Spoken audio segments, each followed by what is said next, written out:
Hari Om. Pranams to Acharya and thanks to the entire Annashri team for giving me this opportunity to prepare food for the needy. This seva has given me a lot of happiness and fulfillment.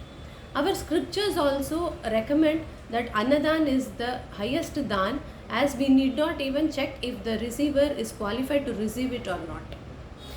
When I cook, I always remember this one shloka from the 15th chapter of Bhagavad Gita, which goes, Aham Vaishvanaro Bhutva Praninam Dehamashritah Pranapana Samayuktah Pachamyannam Chaturvidam.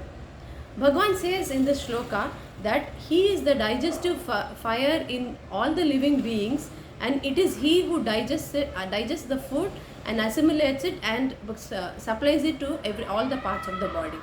Also, while cooking, I chant stotras like Annapurnashtakam so that I am constantly connected with the Lord. I remember Acharya telling during the Annapurnashtakam that Annam is Brahman and we need to respect and meditate upon it.